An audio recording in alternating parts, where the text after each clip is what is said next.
In the unforgiving Wild West, one cowboy's simple act of mercy bound him to a fate he never imagined. He saved her life, and her people claimed him forever. This story proves one choice can change everything. Like this video if courage matters, and subscribe for more powerful frontier stories from the 1800s. Let's get started. In the harsh deserts of 1879 Arizona, the sun burned without mercy, turning the land into a vast stretch of dust, stone, and silence.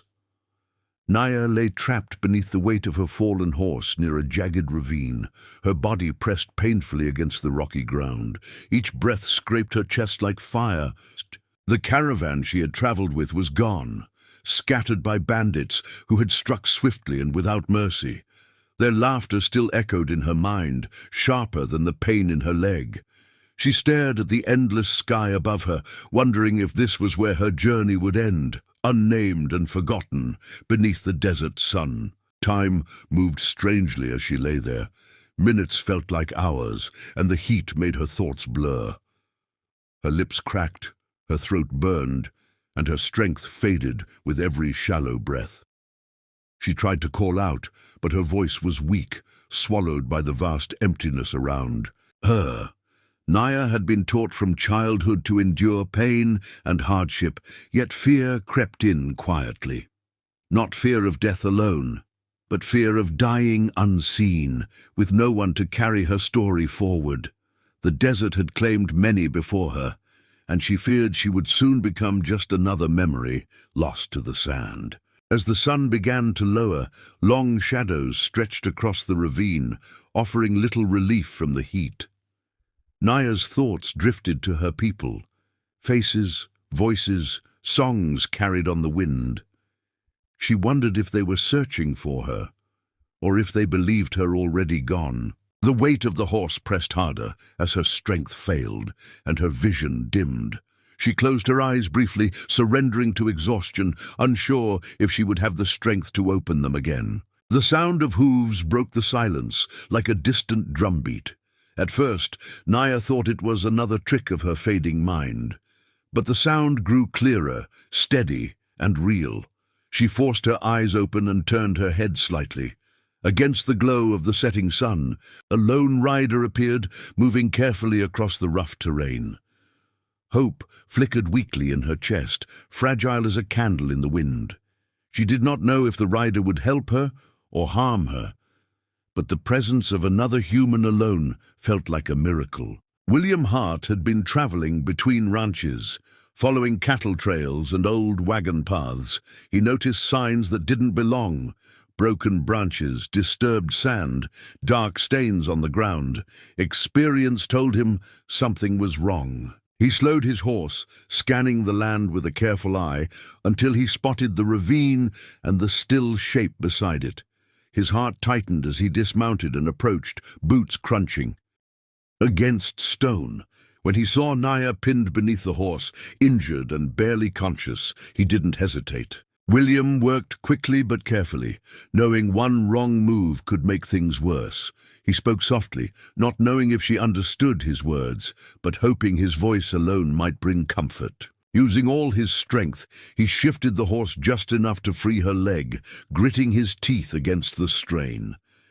Naya cried out softly as the weight lifted, pain rushing through her body, but relief followed close behind.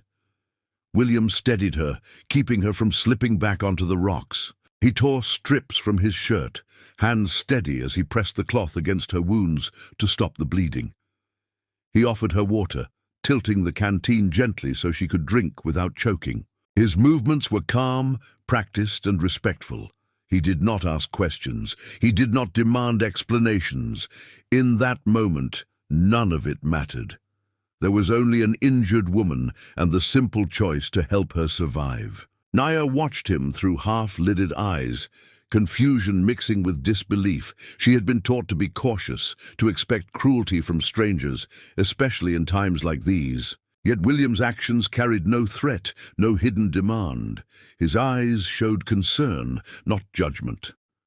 Slowly, the tight grip of fear loosened in her chest. She allowed herself to rest against the rock as he worked, trusting him in a way she had not expected she ever could. The desert grew quieter as the sun dipped lower, painting the sky in shades of red and gold. William stayed close, shielding Naya from the cooling evening wind with his own coat. He checked her injuries again, making sure the bleeding had slowed, watching her breathing carefully. He knew they couldn't stay long. Night brought its own dangers, but he also knew rushing her could cause more harm. Every decision had to be measured, thoughtful, and careful. As strength slowly returned to her limbs, Naya became more aware of her surroundings. She noticed the way William positioned himself slightly to the side, never looming over her. She noticed how he waited for her to nod before helping her sit up, how he listened when she spoke softly in her own language, even though he didn't understand the words. Respect flowed naturally from him, unforced and genuine. It reminded her of the teachings of her elders, that a person's true nature revealed itself in moments of crisis. When she was finally able to sit upright, supported by a rock and William's steady presence, Naya looked at him more closely. Dust covered his clothes, and the lines on his face told of long days under the open sky. He was not a rich man, nor did he carry himself like someone seeking reward. He was simply a man who had seen suffering and chosen not to turn away. In that realization, something shifted inside her. The desert no longer felt quite as empty. The pain had not vanished, and the danger was not yet over, but hope had taken root where despair once lived. Naya understood that this moment, this single act of compassion, would ripple far beyond the ravine. She did not yet know how, but she felt it deeply. The spirits, she believed, had guided this man to her for a reason. As the first stars appeared in the darkening sky, William prepared to help her move to safer ground. He spoke gently, explaining his plan in simple words and gestures. Naya nodded, trusting him completely now. Together, they would leave the ravine behind. And though neither of them could see it yet, the choice William made that evening, without questions, without conditions, had set his life on a path that would bind him forever to her people, and to a destiny far greater than he had ever imagined. William guided Naya slowly toward higher ground, his arm steady beneath her shoulder as they moved away from the ravine. Every step was careful, measured against her pain and the uneven ground. The desert had cooled, but tension filled the air. William's senses stayed sharp, aware that helping her survive was only part of the danger. He had crossed into land where misunderstandings could turn deadly. Still, he kept going, because stopping was no longer an option. As they climbed, faint silhouettes appeared along the ridge ahead. Figures moved with purpose, silent and watchful. William stopped instinctively, his hand tightening slightly as his heart began to pound. He recognized the shape of Apache warriors immediately, their posture, their stillness, the way they blended with the land itself. He knew the stories told in towns, most of them rooted in fear and ignorance. For the first time, those stories felt very small and very distant. Naya sensed his hesitation and straightened despite her injury. She raised her hand and spoke firmly in her language, her voice carrying strength that surprised even herself. Her words cut through the stillness, clear and commanding. The figures paused. Then, one by one, their weapons lowered. William watched in disbelief as tension eased from the air, replaced by cautious recognition. Whatever Naya had said, it mattered deeply. The Apache leader stepped forward, his eyes sharp but thoughtful as he studied William. He did not rush. He observed everything, the way William stood protectively but not aggressively, the blood-stained cloth still tied around Naya's leg, the exhaustion written across both their faces. Silence stretched between them, heavy with unspoken questions. Finally, the leader spoke, his voice calm and measured. He acknowledged what William had done, not with praise, but with truth. "You could have left her," the leader said. "Many would have." William did not try to justify himself or seek approval.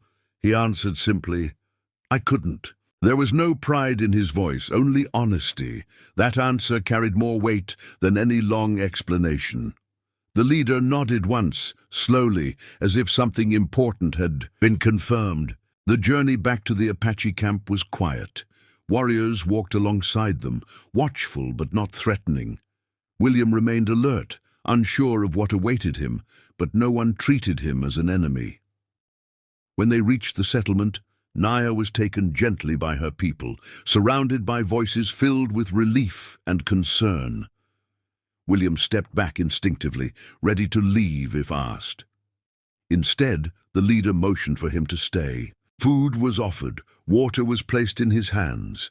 A fire burned warmly against the cool desert night.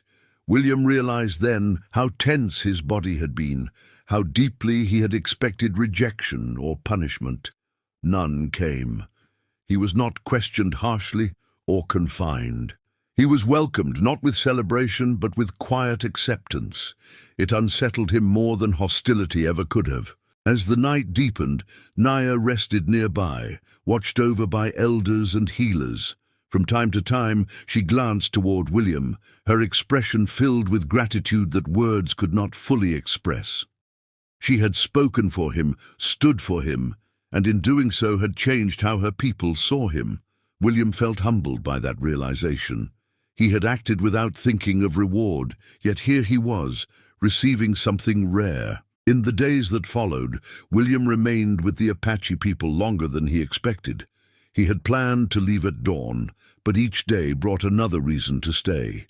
He helped where he could, repairing tools, assisting with animals, offering his skills without forcing his presence. No one ordered him, no one tested him. They simply watched.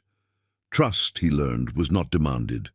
It was observed, slowly and carefully. The Apache leader spoke with him often, sharing stories of the land and listening to William's in return. There was no attempt to reshape him, no demand that he abandon who he was. Instead, there was mutual respect, built through quiet conversations and shared labor. William realized how little he truly understood about the people he had once only known through rumors. The frontier, he saw now, was not divided by good and evil, but by misunderstanding. Naya recovered steadily. When she was strong enough to walk, she approached William herself.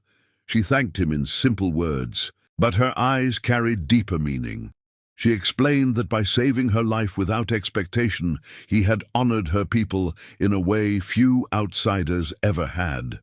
Life, she told him, was sacred, and those who protected it earned a place among them, even if they were not born to it. William felt something shift inside him then.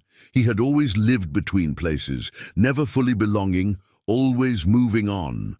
But here, for the first time, he felt seen for who he was rather than what he represented. He understood that trust, once given, was not easily withdrawn. It was a responsibility as much as an honor. When the time finally came for him to leave, the Apache leader stopped him. He placed a hand on William's shoulder, a gesture heavy with meaning. "You are welcome here," he said, "always." It was not a promise made lightly. It was an acknowledgement that William had crossed an invisible line, not as a conqueror or intruder, but as a man who had chosen compassion. William rode away that morning changed. The desert looked different now, not as an empty, hostile place, but as land filled with stories, people, and connections deeper than blood. He knew his life would never return to what it had been before. He had saved one woman from death, but in doing so he had been given something far greater. He had been claimed, not by force, but by trust.